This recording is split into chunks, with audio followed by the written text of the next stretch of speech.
1970 Dodge Charger RT 440 Magnum automatic transmission. 1969 Dodge Charger 440 automatic transmission. Graveyard Motors is open for business. That's right, folks. Honest Mark coming at you here from beautiful sunny downtown Springfield, Oregon, letting you know we are officially open for business. I have partnered with Cottage Grove Chrysler, and together are bringing you this wide variety of Mopar. You got a Mopar you want to sell, you call Honest Mark. You got one you want to buy, Cuda, Challenger, Charger, Roadrunner, whatever it is, you call me up, I'll find the one for you. That's because it's Graveyard Motors. You've been waiting a long time for it, and we are back now. You want a Charger, a Challenger, a Roadrunner, or a GTX, you tell me. This water coming down is a blessing. I call it holy water from heaven itself, telling me I am doing the right thing. So don't hesitate. Call up Graveyard Motors, order your peach low mile one owner, check the Carfax. Just kids, it wasn't around back then. Beneath the fog, behind the rust, sometimes they come back.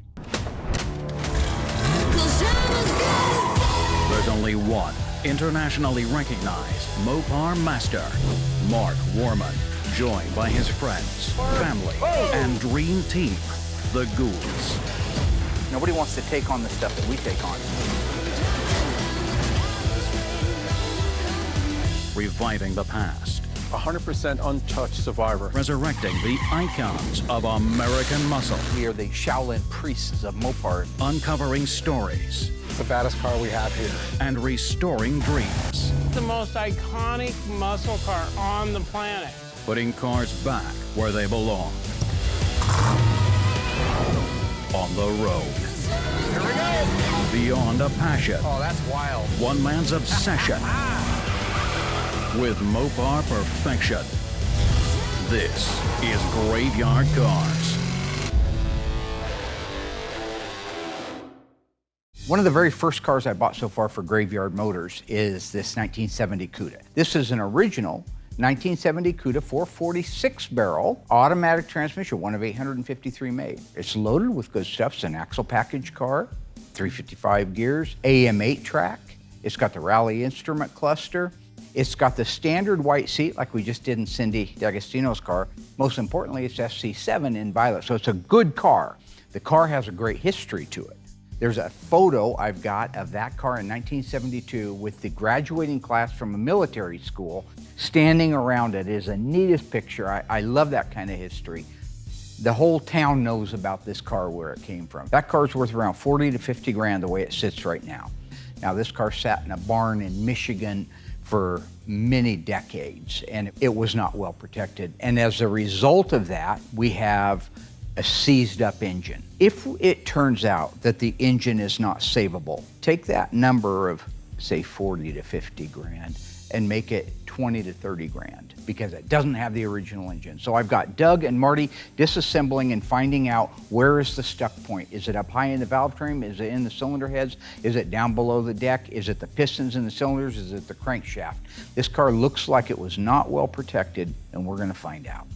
Definitely been rodents in here by the looks of those wires. Rodents? Yeah, there's teeth marks all over them. They've all been chewed in half, huh? Oh, it's coming off in one piece.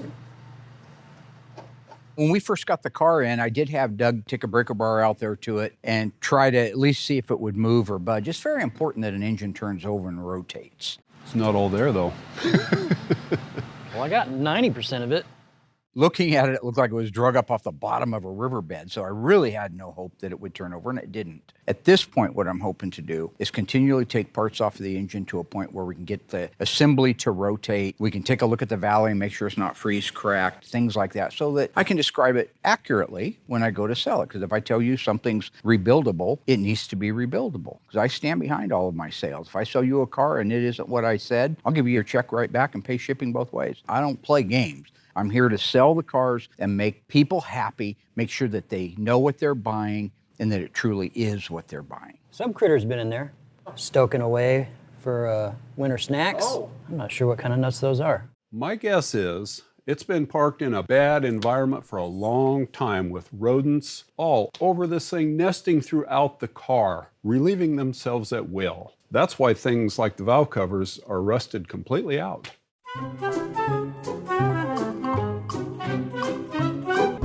I suspect a raccoon, honestly, by the size of the feces. Squirrels and rats and mice are really common. I have found some snake skins a few times. No live snakes, thank goodness, but it makes me a little nervous sometimes working on these cars that come from all over the country, what kind of spiders I might find. I haven't found any deadly spiders, but I'm always keeping my eyes open for something I don't recognize coming out from underneath the dash. Where do the biggest spiders come from? Probably Midwestern tarantulas. Their legs are bigger than the big spiders we have here in Oregon. Okay, here's our plan now, Marty. Okay. I'm getting some bigger tools. Oh, I love that tool. We're gonna try to pry this exhaust manifold off. Just be an animal and take it off? No, we're gonna add some heat. So in this case, one of the exhaust manifold bolts was fused to the manifold itself. So the only way we could get this apart was to use heat from a torch. I like fire. Okay, so what we're gonna do, get the torch going, we're gonna melt that bolt out of there and pry that exhaust manifold off there. That's our goal. Let's see if it works. Wish us luck, we're going in hot. We put some tin down here on the floor so we don't melt the concrete too bad, hopefully. Sparks are probably gonna fire travel, now. so.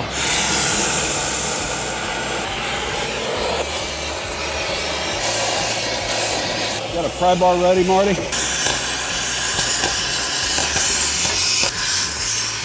Are all the bolts off the back, Marty? Yep. Well, it's not moving yet. There it moved.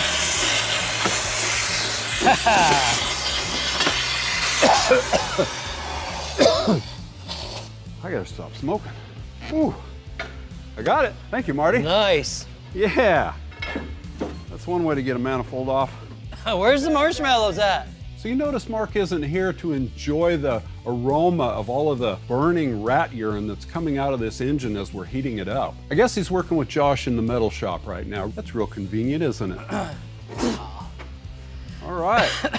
The operation was a success. I'm impressed. I wasn't sure that was gonna work. Okay, so we got your side opened up. Now, let's see how my side goes, right? Here we go. See if mine will pop off there. Sweet. 2 for 2. Look at that. I love it. I love it when something actually happens, right? Yeah, that was nice. When a plan comes together.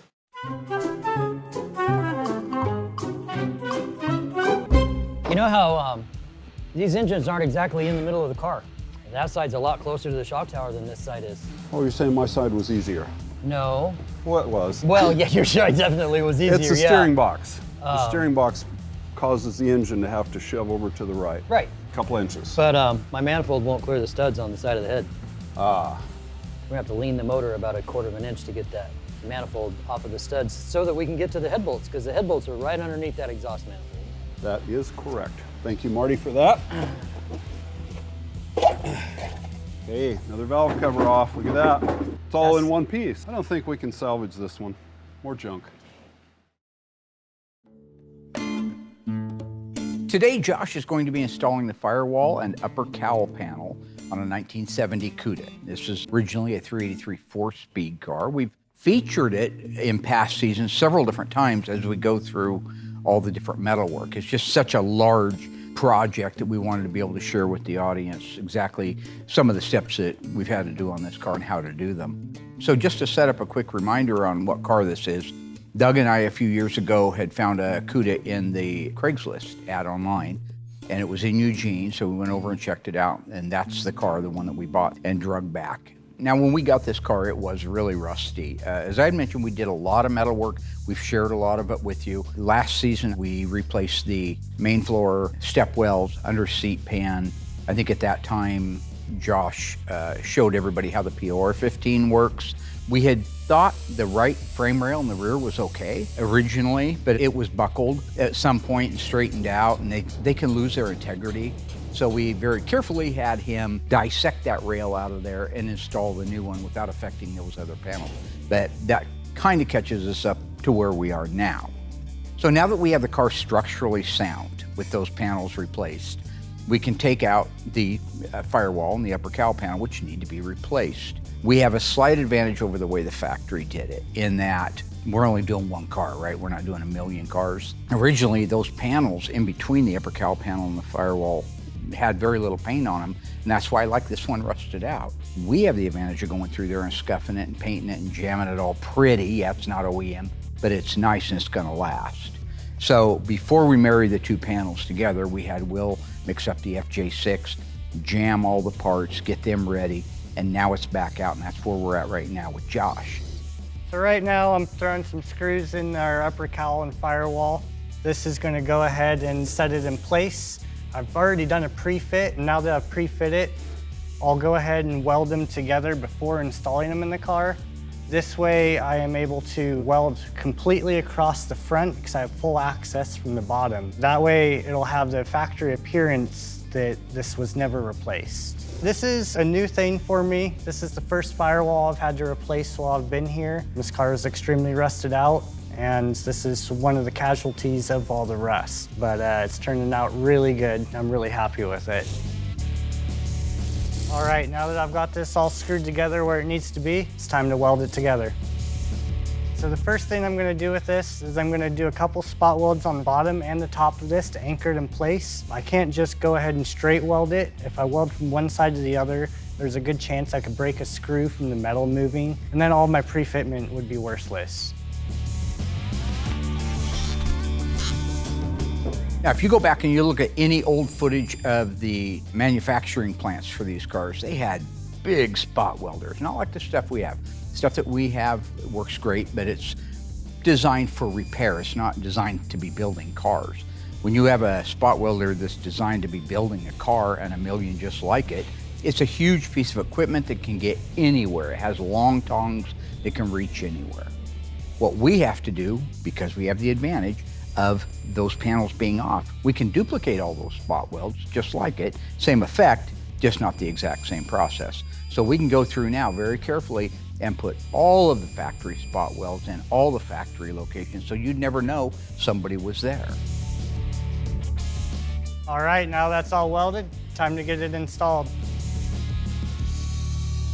So what you're looking at right here is the replacement new firewall from about here down. Well, what you can see is this lip all the way down to here. This is all brand new. The upper cowl panel is his original upper cowl panel, but has patches in it in different areas because it did have rust. Some of these pieces along here are even new. He had to metal finish them off so that when we were finished with it, we still had his original numbers, his original panel, but it would have all the rust repaired on it and it would go on and fit like it's supposed to. Now, when you saw us do the catalog CUDA, the 71 Hemi CUDA, that one was different because we weren't preserving anything on it except for the inner structure for the roof. This one, we had a lot of metal that we did want to, even though it looks like we're doing a ton, we still had a lot we wanted to preserve. So this kind of threads together more like a puzzle, and that's why I want to show you this. Firewall, new. Upper cowl panel, original.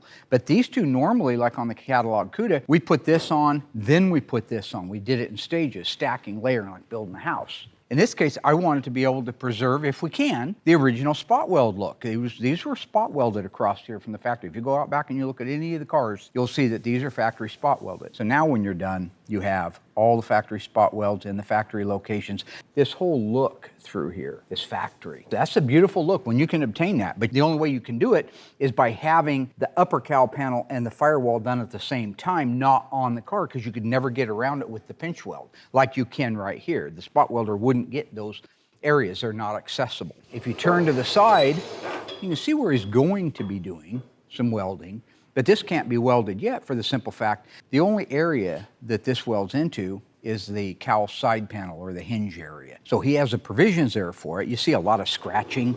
That's because he's pre-fit this thing about 50 times. He's been bugging me to get this done so he can put the car together. Flip it around. Again, look at the nice look for the factory spot welds that you wouldn't get with a MIG welder. These are just really well done. You can see it's pulled the metal in all these areas. That's what a spot welder does. That's how you can tell it hasn't just been welded and ground down. Again, something important to point out, we still have his original cowl panel, so his numbers are there. But because these two were separated at one point, we were able to get in here and do all the jam work. So Will has it painted the sassy grass green inside here, the bottom side of this panel, this, yeah, it's not OEM, but it'll never rust, I promise you that.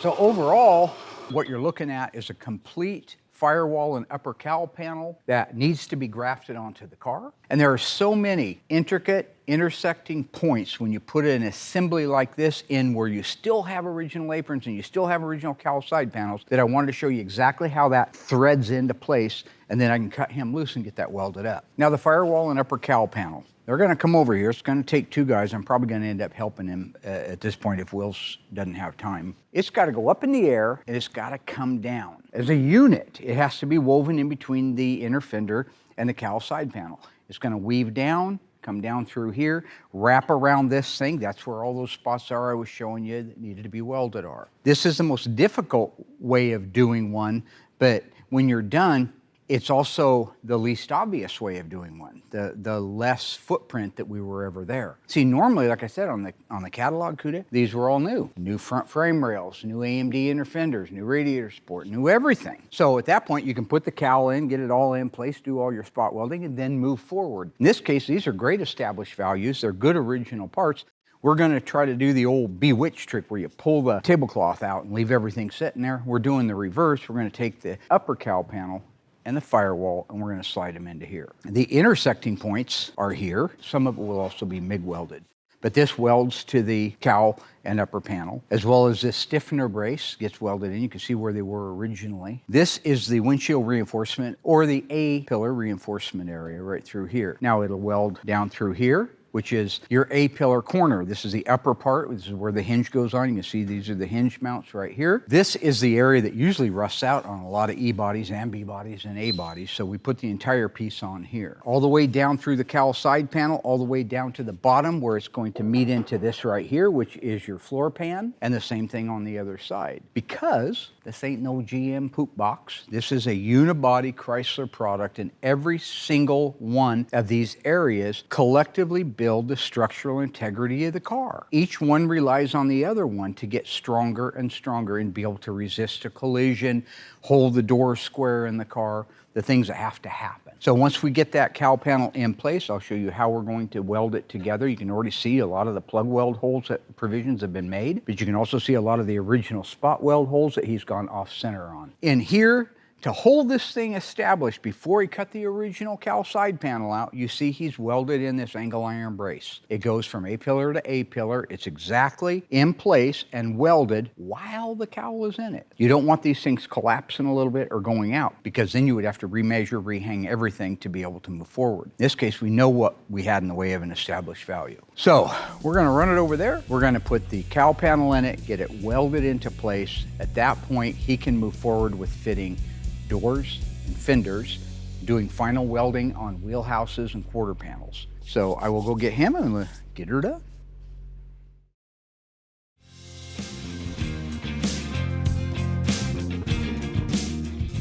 All right, so how many times would you say you fit this on there so far? Oh man, I've probably had her in 20 or 30 times. Oh no, hang on a second, let me get my hand under here. Okay, so I go to the inside here, we weave this down through here. Oh, look at that, just falling together. And you got your alignment holes falling in? Yeah. Boy, that sure fit nice, good job. Oh, thank you very much. So you go ahead and set your screws there. All right. So what he'll end up doing is getting this thing screwed into place with the holes that he's already got. And then once that's in place, he'll use some clamps to pull the metal nice and tight, and that's when he'll start welding. But this is the proper way to do one of these. This is what it's supposed to look like. That's how it goes in. All right, thank you, sir. Sure like these square heads a lot better. Oh, me too. They don't strip out very much. And one thing, folks, you can go too much with these when you're using an electric tool. These guys are professionals. You could run it in so far that you strip it out. They're just sheet metal screws. And then you got to make a new hole because it won't hold. So if you just hear me just barely letting it ratchet at the end, that's because I don't want to strip it out. Okay, so we've got it screwed into place. Are you going to use vice grips on the side here? Yeah, I'll use vice grips on the side, and then I still got a couple screws along the bottom that'll hold that in place. All right, so what I'll do is if you want to go ahead and put a clamp on this one, and one on your side, then you won't need me out here babysitting you anymore. Yeah, sounds good. Not that he really needed me because I don't even know what I'm doing. I just look good on camera. Isn't that right? Oh yeah. I mean, you know what you're doing. You've taught me a lot already. Ah, you just saying that. Sure, I'm a metal craftsman. Well, yeah, I'm a metal craftsman. Here's a vice grip for that side. Thank you, sir. Now, these guys are light years ahead of me. Maybe I teach them one thing, they teach me 10, so it works out pretty good. At the end of the day, it's a good team, right? Hey, we're a team.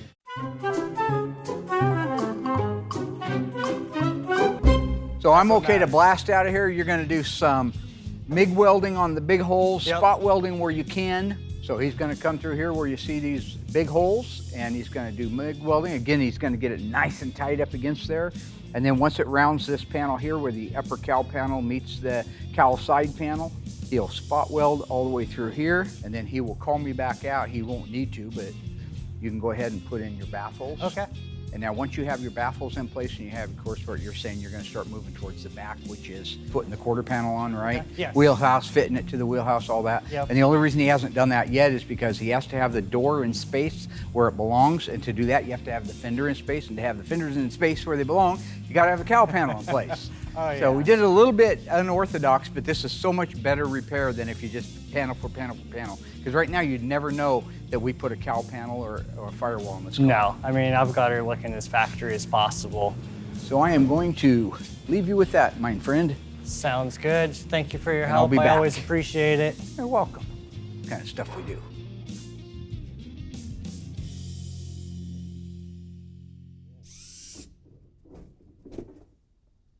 After removing the valve covers, we have to take the rocker shafts off so that we can get at the head bolts to pull the heads off. I'd love to hear the history on this car. I've worked on cars that have been underwater and flooded, and this is kind of what this seems like to me. But regardless, we're moving forward. This engine is just nasty. It's the nastiest one I've seen. I mean, we've had them packed full of stuff before, but not quite like this. Those are some really rusty push rods. They're almost rusted in half. Man, those really have some chunks out of them. They were almost rusted into the lifters.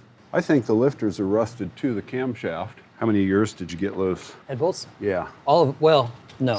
There's 5 of them that are behind that exhaust manifold. We're still gonna have to get that out of the way. Okay. There are things that are crucial. That block is crucial. The pistons, I don't care. The crank, I don't care. All replaceable stuff. That block's gotta be good. Is that the exhaust falling off?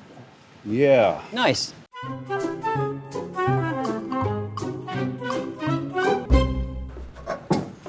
Another nut. That one's kind of pretty. What is it, an acorn? Oh, what kind of nut is that? I think it's an acorn. You guys know what kind of nut that is? What was the answer? Stay tuned. Stay tuned. What kind of nuts are these? When you're selling a car, you want to get the highest dollar that you can for it, and you also want the people on the other end to know what they're getting. My thought is put a car together so it looks like a car. People can see what they're buying. I can walk around it, inventory it, and describe it honestly. So that's why I'm putting these cars back together again, just for the purpose of selling them, but we're not restoring them. Looks to me like both of us have got a stuck valve on one of these heads, Yeah. on each of these heads. I am really curious what the cylinders are gonna look like in this. Yeah. And the bottom end. I'm not sure where this thing's been sitting, but I'm also curious what's gonna come out of the oil pan with this having been opened. Wonder if it even has oil in it. Nope. No oil. Lots of rust. There's a lot of rust on that dipstick. Dang, No oil. Somebody just didn't love it, right? that's for sure. Whoever had this for a while fell out of love with it. Oh, I guess people get busy in life, right? Yeah, I don't know how they could have fallen out of love with this thing though. No kidding. Oh my God, no Oh, look way. at I can't believe that. It came loose. Look underneath that head. There we go. We'll see what's inside. Oh, Wow. God, look at the corrosion in those cylinders. Look at that. There's Something's missing. Ho, you were right about the valve. I've been working on cars my whole life, and I gotta say, I've never seen anything like this. Each one of the cylinder heads was missing a valve, and one of them, I can't even see it inside the cylinder anymore. Maybe that's why it got parked. I think it just rusted and fell off, personally. I can't find the valve. It's not there. Oh, look at that piece. What is it? That is a flake off of the top of that valve. Metal head gaskets. Look at that, Marty. That's pretty cool. I'll bet that's original. Oh, I would guess this motor's never been taken apart. Okay.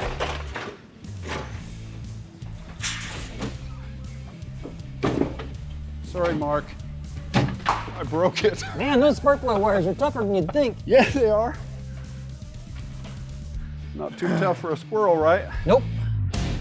Coming up, Dougie and Marty are going nuts to save this 440 6-barrel engine. There's a lot of rust in there too. Meanwhile, in metal, Josh continues to forge ahead on a different 1970 CUDA, while the team battles the ravages of rust on 2 different 70 CUDAs. Mark wonders if the investment car he's been banking on is going to pay off. If I didn't know about a block, I wouldn't pay for a numbers car. All right, so today, getting ready to weld the firewall in. You saw me and Mark throw it in yesterday. It went extremely smooth. A lot of that looks really easy because I've taken so long to pre-fit this, move all the metal that needed to be moved so it fit just how it needs to fit. Now I'm gonna throw a couple extra clamps on there, get the metal nice and tight for my MIG welds. Then after we get her anchored in place with the MIG welds, we'll go ahead and get her spot welded in. So time to get to it. All right, after this, there's no going back. She's gonna be in place.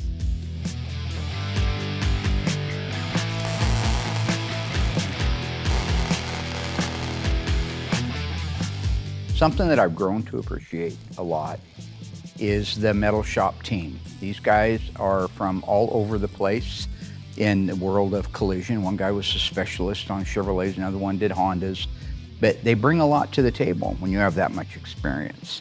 I still learn things today, ways to get things done that are the path of least resistance and the best end result. That's what you see when you see all of these guys working on a car together.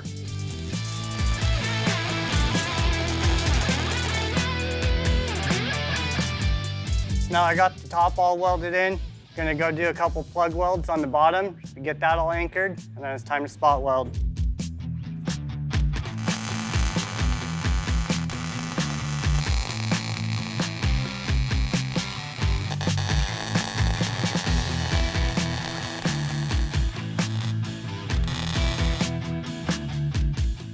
Oh, that went perfect. Now that it's all in place, not gonna move anywhere, time to go ahead and spot weld this thing in. So I liken building a car to like building a house. It's making sure that the foundation, the thing you start with, has to be square and plumb and true, right? If that's perfect, then you can go ahead and build up. That's what we have now with our lower structures. Time to build the walls. In this case, on a car perspective, the walls are the quarter panels, the rear body panel, the vertical lock support that holds that. Those are all collectively make up the walls. After that, you can put things like roofs on, and a roof's a roof. Whether it's a roof on a car or a Dutchman panel, that's the roof, and that comes after this.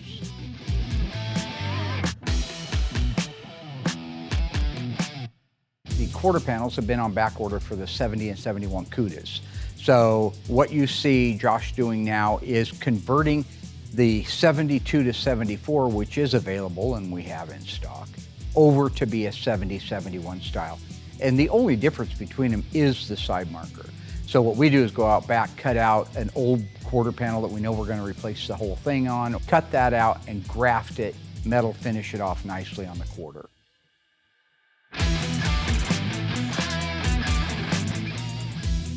Was it hard to get the heads off? It was challenging. And your exhaust manifolds come right off? Well, we worked them out.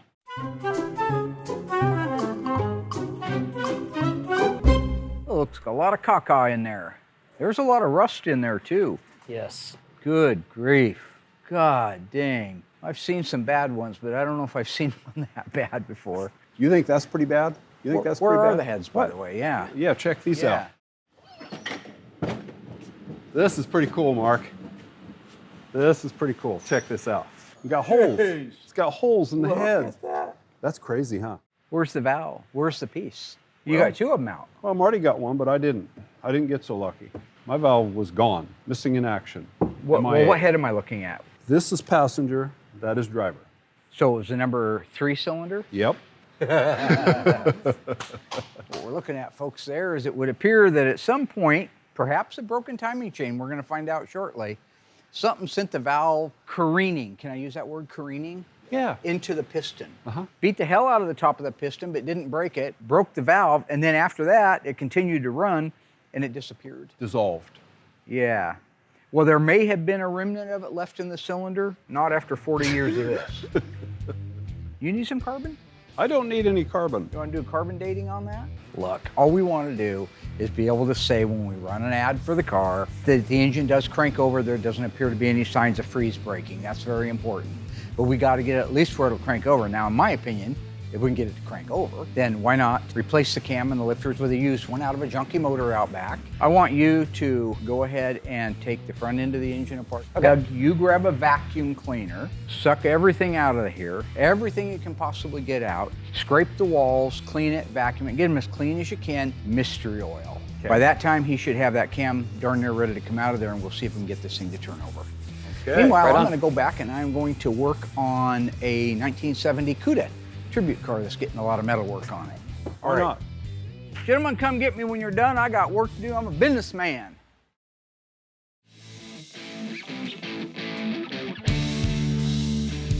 I definitely think the reason for a spot welder at the manufacturing level was the best penetration of metal, so it was the strongest, but it was clean. And that's what you can appreciate when you look at this car and you see the cowl panels as they're married together. Look at how sanitary all of the low spots that are supposed to be there from spot welding are there. You don't fill those. You go out and look at a factory car that's welded up, they're all full of that ripple look. That's factory, but it's clean, it's sanitary. Standing back and looking at it, you can appreciate why the manufacturer did it the way they did it and why we're trying our best to emulate what the manufacturer did. All right, so one of the first parts we're going to put in is the rear body panel. That's going to give us that rear structure that we need for the quarter panels to have some support in the back. Right. After you put this in place, you want to put your vertical lock support in place. And you can see very clearly that's just going to weld to the floor. Going to weld in through here, and it's going to go something like that. I'll show you that now because once you put the body panel on, you won't be able to see it. That's basically how that will go. But in the meantime, we've got our rear body panel. If you look, we have all of our provisions and everything. These are the wire loom provisions. Good job, by the way. Why'd you grind all these off for? So I can spot weld it. So we can spot weld it. I like that. Yeah. Yeah, he cleans the metal off anywhere there's going to be a spot weld or if there's going to be a MIG weld. So that's why you see all these through here. Up here you see all of these holes. This is for the sole purpose of plug welding. Right. Is that correct? Yep. And then, of course, when we go up here, classic 70-71 taillight panel, there's nothing in here because this is our trunk opening eventually. Our trunk comes down and closes over that. Are you ready to place the first piece? Yeah, I'm ready. And in fairness, he has pre-fit the heck out of everything, but this is our last pre-fit and then weld. So why isn't this ground down? If you're going to spot weld in between here, how come this side isn't ground? It'll burn through the paint. Then why would you do that side? So Because I need the spot weld on the outside and the inside where it's going to connect. Well, you're the boss. Okay, so that goes right there, and then I got my screw hole.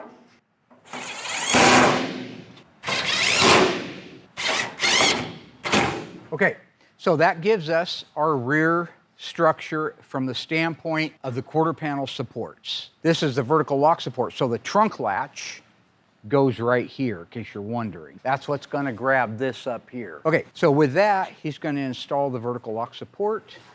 That actually slips up underneath this lip here, and then he installs the screw in it.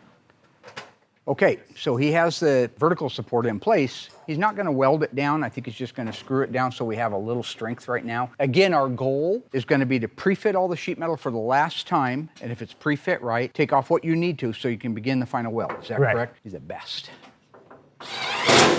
Perfect. We're ready to do the quarter panel. Front's gotta go on first, folks. Gotta lap around that front corner and through the belt line. There's an area there where there's a tab. Okay, I'm looking good so far here. Good. And that's perfect.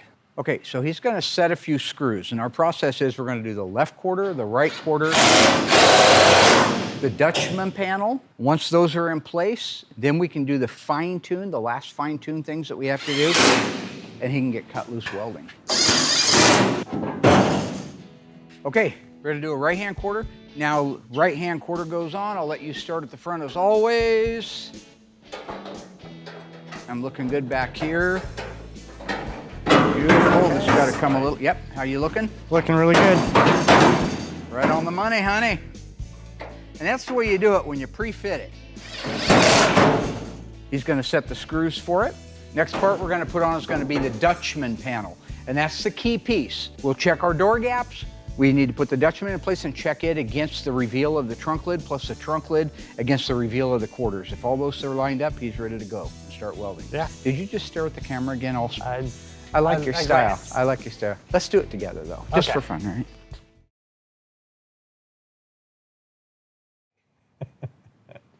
That was good. All right, let's put a Dutchman panel on. All right. Okay, so this is gonna be the Dutchman. He's gonna pass it through to me. We can't close the trunk lid right now.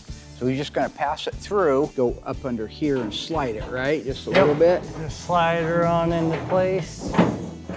Then it's gotta come back over this lip. Okay, hang on, get crazy. You guys who body men get so damn crazy. Okay, I'm in position.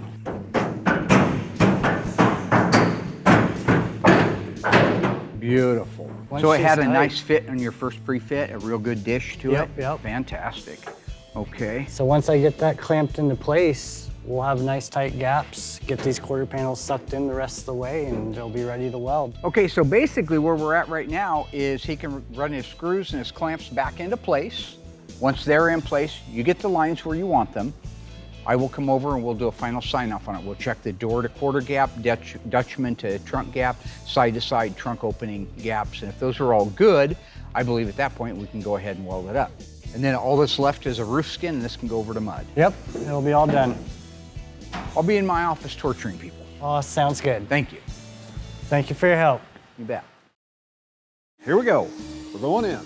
So without knowing what's going on in the bottom of the engine, Mark wants us to get the lifters and the camshaft out of the way to determine what is actually causing the engine to be frozen in place.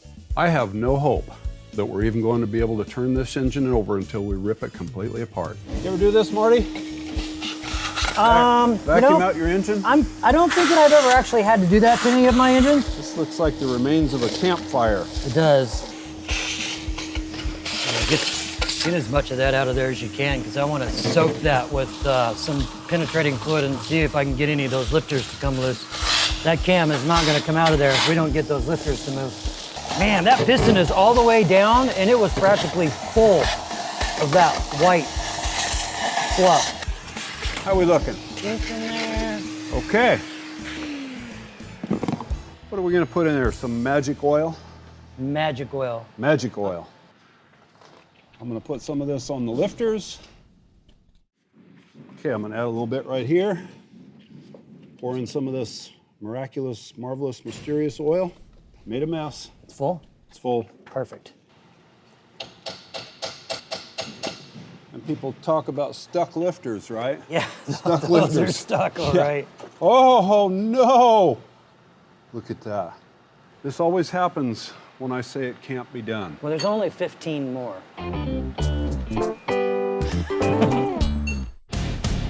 Still to come. Can Dougie and Marty achieve the miraculous? It's not a waste of time because we know what the answer is. But is this engine headed for the salvage yard?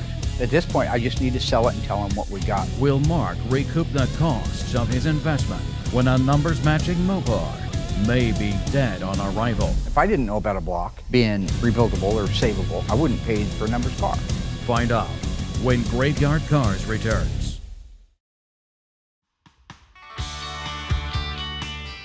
Yeah, so it's not a waste of time because we know what the answer is, that we're gonna have to take the engine out. Well, two things. I could put the car online for sale right now, right? And just say, we don't know about the block. Well, somebody else, if I didn't know about a block being rebuildable or savable, I wouldn't pay the extra money you're gonna pay for a numbers car. So we're gonna take the engine out, send it to our guy up in Washington that's doing our engines, Let him go ahead and bake it, take it apart, mic it, and do a Magnaflux. And just find out, does it need to be bored 30 over? Can we save the cylinders? Does it need 8 sleeves? We just want whoever it is buying it to know. Now at that point, I may have already sold it, who knows? But I will sell it with the numbers matching engine if the engine can be saved. And if it can't, then I'll sell it as a non-numbers matching engine. But either way, at least now we can give the honest answer to whoever's gonna buy it. So it wasn't a complete waste of time. Take a bow, you guys did good. Bow? Sure, there you go, yeah. Thank you.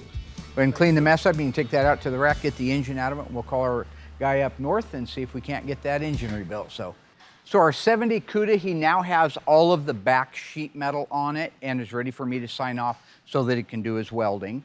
He's doing some final adjustments on the hood, so I can sign off on that in a minute. I just saw a couple of things earlier. But I wanted to show you what I come out here and look for to make sure he is okay to do the welding on it. I walk up to a car like this, and I eyeballs it. I get my eyes on it. I walk around. I make sure that my reveal from the bumper to the rear body panel is the same from side to side.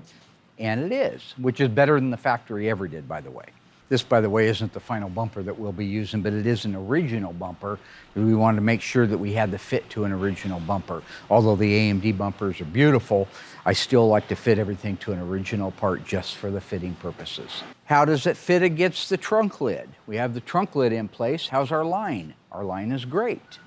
Let's look at the bottom, the other portion, this crazy valance panel. How does it fit coming this way? How does it fit going that way?